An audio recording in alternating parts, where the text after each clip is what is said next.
ইমামতি থাকে থাকে যাই যাবে পরোয়া করি না। ইমামতি করা ফরজ নয়, হক কথা বলা ফরজ। কথা বলেন ঠিক না? ঠিক। চোখের সামনে দেখতেছি যেই ছাত্রগুলো, যেই যুবক সন্তানরা আমার চোখের সামনে বড় হচ্ছে, এরা আজকে মদ খাচ্ছে, এরা আজকে নেশা জাতীয় দ্রব্য খাচ্ছে, পান করতেছে, আর এদেরকে সাহস যোগাচ্ছে। কিন্তু আমাদের সমাজের মুরব্বী সমাজ এরা দেখবেন এদেরকে সুযোগ করে দেয়, তো কখনো তারা বাধা করে না।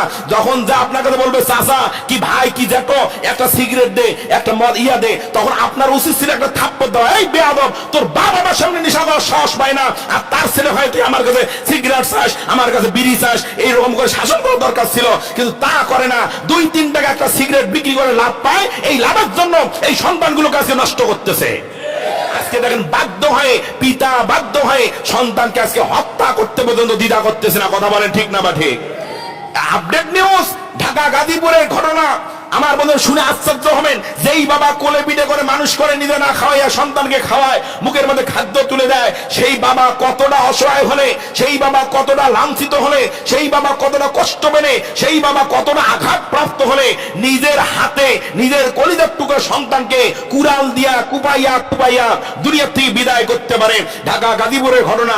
নিজের সন্তান নেশা আসক্ত, এমন ভাবে নেশা করত, এসে মা বাবাকে মারপিট করত, নেশার টাকা চাইতো, ঘরের আসবাবপত্র ভাঙচুর করত। বাবা শেষমেশ বাধ্য হয়ে, বৃদ্ধকালে বাধ্য হয়ে ওই সন্তান যখন ঘুমিয়ে পড়েছে, কলিজার টুকরা সন্তানকে কুড়াল দিয়ে কুবাইয়া কুবাইয়া দুনিয়া থেকে বিদায় করে দিয়েছে। একটা কোপ দেওয়া মাত্র সন্তান জাগনা হয়েছে, জাগনার ডাক দিয়ে বলে, বাবা আমাকে আর কুবাইও না, আমাকে আর কুবাইও না বাবা, আমি আর নেশার টাকা তোমার কাছে চাবো না, আর তোমার কাছে নেশার জন্য তোমাকে মারপিট করবো না, আমি ভালো হয়ে যাব। এই কথা বলার সঙ্গে সঙ্গে বাবা কোপাকুপি বন্ধ করে দিয়েছে। কিন্তু কোপানে এত জরুরি ইয়ে হয়ে গেছে, বাবা তার সন্তানকে কোলের মধ্যে নিয়ে বলেছে, আদরের সন্তান রে তোকে কত কষ্ট করে মানুষ করেছি, আজকে তোকে কোপাইতে কেন বাধ্য হলাম? এই কথা বলতে বলতে ছেলে তার বাবার কোলের মধ্যে দুনিয়া থেকে বিদায় হয়ে গেছে। কি নির্মম ঘটনা! আজকে বাবা হয়ে সন্তানকে হত্যা করতেছে। এই নেশা কতটা খারাপ হয়ে গেছে।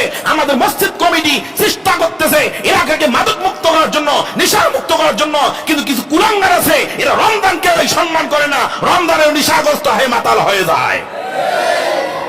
আজকে আমার বক্তব্য কোন কাজ হচ্ছে না, মসজিদ কমিটির উদ্যোগে কোনো কাজ হচ্ছে না। আজকে সমাজে মদ গাঁজা ইয়াবা ফেন্সিডিল এমন ভাবে ঢুকে গেছে যে সন্তানগুলোর মুখ চিপলে দুধ বের হয়। এই সন্তানগুলো আজকে দোকানে দোকানে ঘরে ঘরে মোড়ে মোড়ে আজকে এরা নেশা জাতীয় দ্রব্য পান করতেছে। আওয়াজ দিবা ঠিক না বা ঠিক?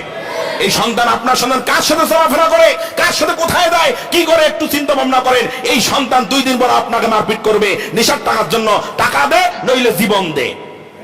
এই জন্য বাবা হয়, পিতা হয়, মাতা হয়, একটু সন্তানকে একটু নসিহত করেন। সন্তান কোথায় যাচ্ছে আমি তো দেখি মাঝে মাঝে, এর জন্য মুরব্বী সমাজ কিছু দায়ী।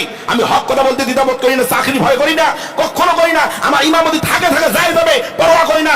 ইমামতি করা ফরজ নয়, হক কথা বলা ফরজ। কথা বলেন ঠিক না বা ঠিক? চোখের সামনে দেখতেছি যেই ছাত্রগুলো, যেই যুবক সন্তানরা আমার চোখের সামনে বড় হচ্ছে, এরা আজকে মদ খাচ্ছে, এরা আজকে নেশা জাতীয় দ্রব্য খাচ্ছে, পান করতেছে, আর এদেরকে সাহস যোগাচ্ছে। কিন্তু আমাদের সমাজের মুরব্বী সমাজ এরা দেখবেন এদেরকে সুযোগ করে দেয়, তো কখনো তারা বাধা করে না।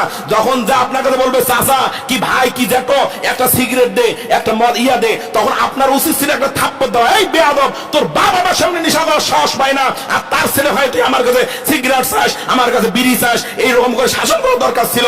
কিন্তু তা করে না, 2-3 টাকা একটা সিগারেট বিক্রি করে লাভ পায়, এই লাভের জন্য এই সন্তানগুলোকে আজকে নষ্ট করতেছে।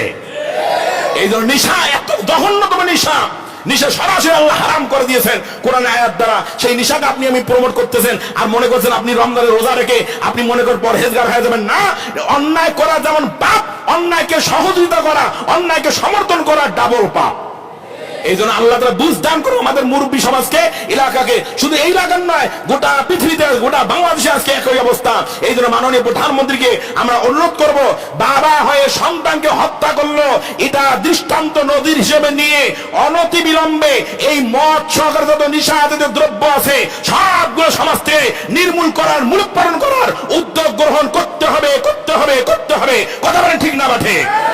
যুব সমাজকে যদি বাঁচাইতে চান, যুব সমাজকে যদি মা বাবার সুসন্তান হিসেবে, জাতির শ্রেষ্ঠ কারিগর হিসেবে তৈরি করতে চান, তাহলে অনতিবিলম্বে সমাজ থেকে অন্যায় অপকর্ম, নেশা জাতীয় দ্রব্যগুলো বন্ধ করতে হবে।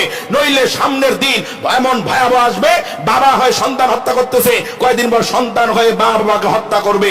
এটাই স্বাভাবিক। এই জন্য আপনাকে আমাকে অনেক গুরুত্বপূর্ণ ভূমিকা পালন করতে হবে। আমরা করব তো ইনশাআল্লাহ? বলেন পারবো তো ইনশাআল্লাহ?